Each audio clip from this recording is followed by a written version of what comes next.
Again, its inhabitants took to the roads to escape the pursuing fires.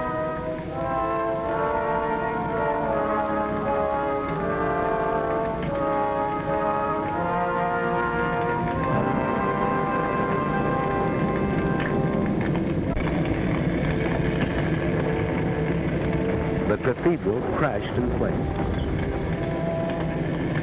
The invaders rolled on. Morning found the refugees still fleeing blindly. Reputable observers said these refugees were machine gunned from the air. There is no photographic evidence of this. And this is what they fled. The Nazi machine moved on, and after a day's destruction, paused only to sleep.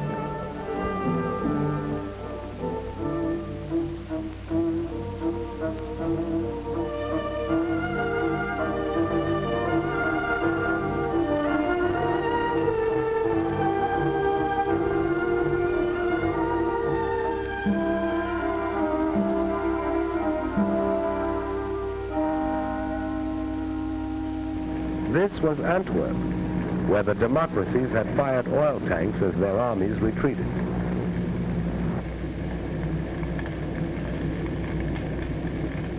The improvised Allied defense collapsed.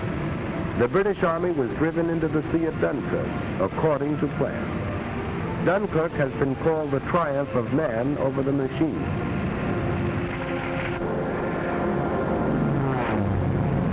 To challenge the Die bombers, Spitfires rose from British bases and fought for the domination of the air over the desolate beach, while ground forces continued a stubborn rear guard action.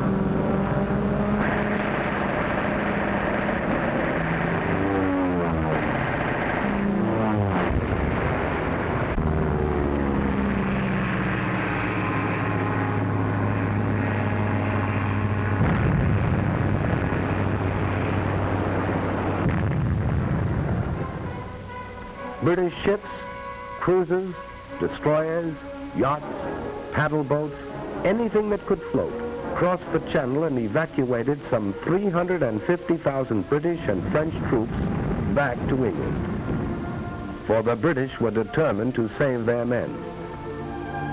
Here in the wreckage was the story of the epic evacuation. Men walked into the sea and swam to their rescuers. They couldn't take their weapons, trucks, tanks, or guns, but men were saved to fight again. Having slashed through Luxembourg, Belgium, and Holland, 5 German armies fanned out across France. Treachery and incompetence had doomed a nation that only a decade ago had been leader of Europe. Now the campaign mounted in fury as France crumbled.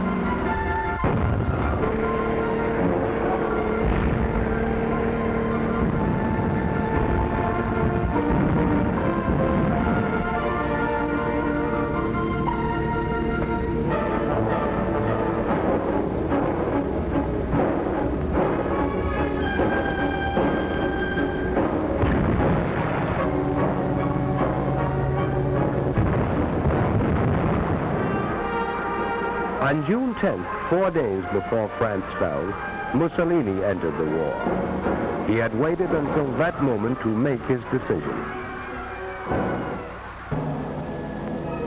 And now the Nazis entered Paris. This had been the dream of the Kaiser in the last war. Hitler achieved it.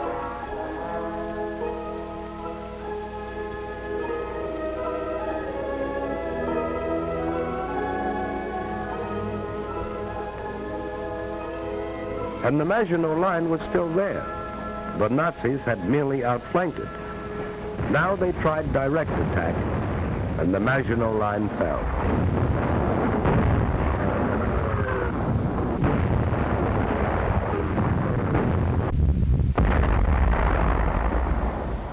The First World War had ended officially in this railroad car, where Marshal Foch had received the delegates of the vanquished Germans.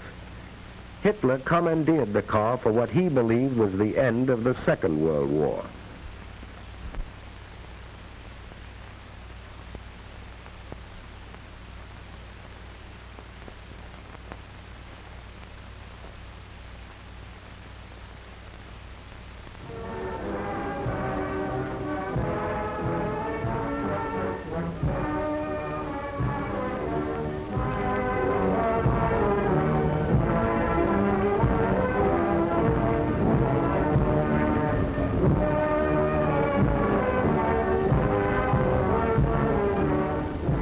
Here at Compiègne, Vichy was born. Hitler was happy.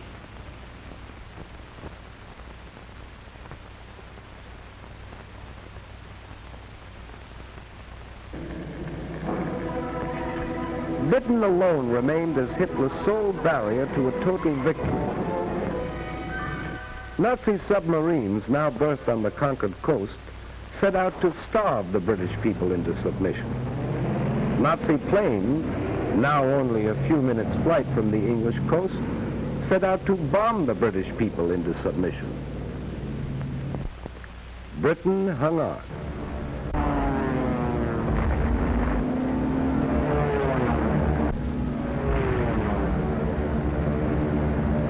They bombed railroads and factories to disrupt transportation and war production. They bombed by day, and when the Royal Air Force smashed more than 180 of the bombers out of the sky in one session, they bombed by night. The face of London changed. Historic landmarks disappeared. Night after night, London was left a sea of fire.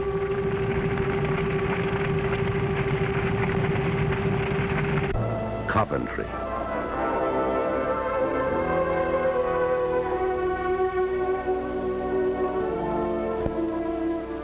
Air armadas appeared over these cities through the fall and winter of 1940 and well into the spring of 1941. Wreckage was cleared and production continued. A new army was created, equipped with new weapons. And Hitler, frustrated, turned east. If this were to be a long war, he would need Russian oil and Russian wheat. So he proclaimed himself anew the archenemy of communism, despite his earlier plea to the German people that National Socialism and communism could live side by side. Now he told them he didn't mean what he said before, but he did mean what he said before that. Military spokesman in Berlin said the Red Armies would be encircled and destroyed within 6 weeks. Its remnants would retreat back of the Urals. There the Japanese could deal with them at the proper time.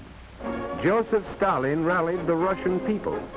Soldiers and civilians responding with a unanimity that amazed a world that had heard much and knew little of them, rose to repel and harry the invaders.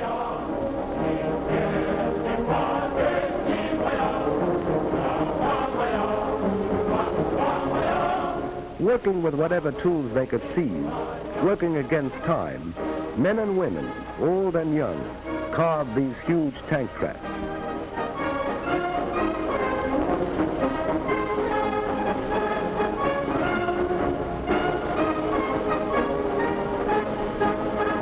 Weapons were distributed to civilian guerrillas assigned to operate back of enemy lines.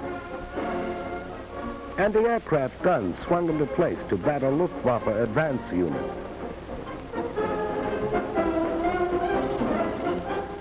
Here was the wheat that Hitler wanted, and Russian men, women, and children were determined to keep it out of his hands. They would have neither food nor shelter. Factories worked day and night, for the Russians knew this was a war of machines.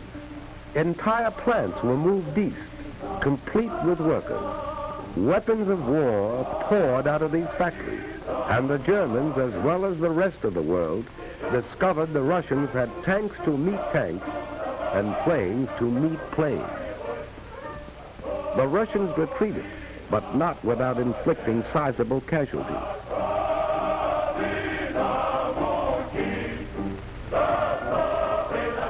German prisoners captured seemed shocked at the ruthless opposition they encountered. It had been different in France.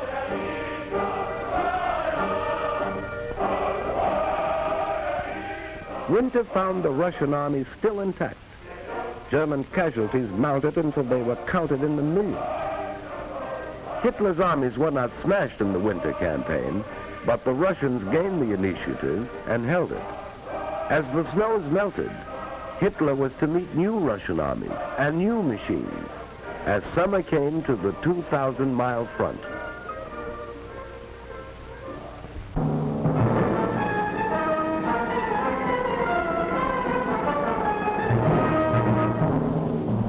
We were not sufficiently on the alert in Hawaii. The Japanese won a series of spectacular victories in the Pacific. Under General Douglas MacArthur, American and Filipino forces fought a fabulous delaying action in the Philippines. Manila was bombed, although it was declared an open city.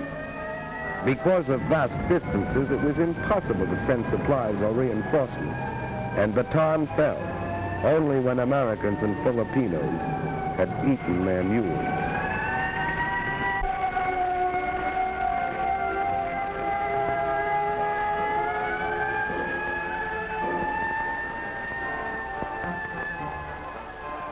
General MacArthur established his headquarters in Australia, and as Commander-in-Chief of the United Nations forces in that area, prepared for the offensive that would develop inevitably.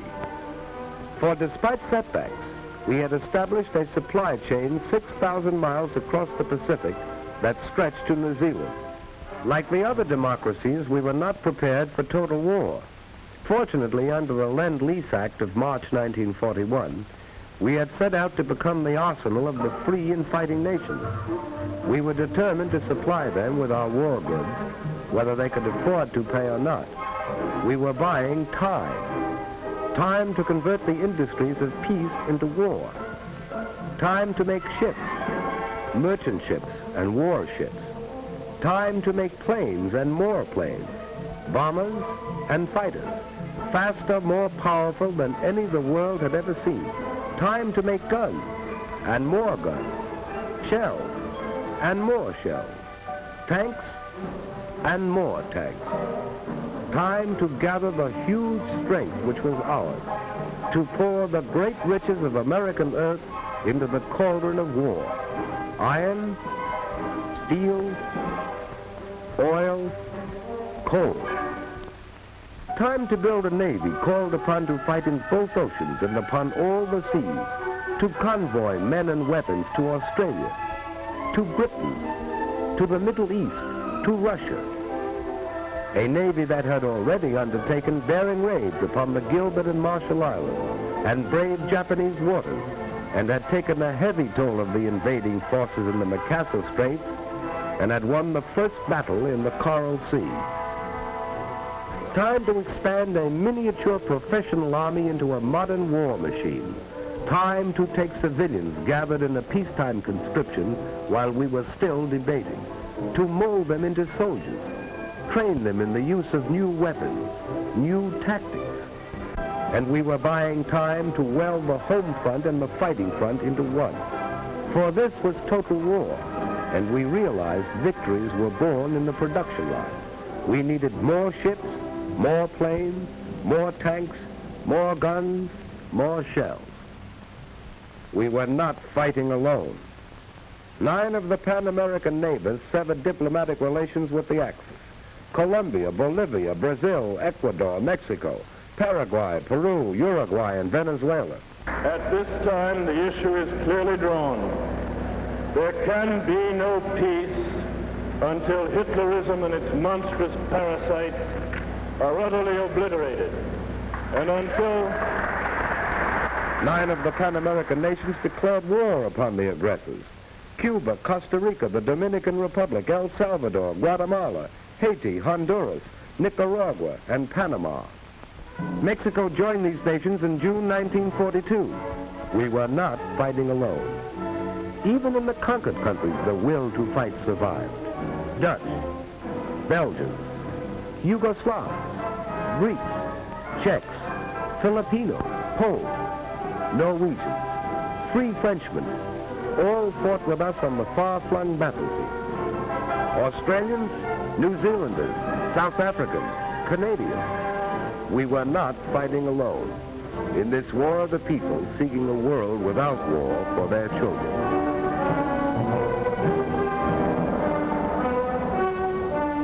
Britain, growing steadily stronger in its third year of war, sweeping the skies of conquered Europe, harassing the enemy with commando raids, sending forth huge armadas of bombers over German cities Hitler promised would never be attacked.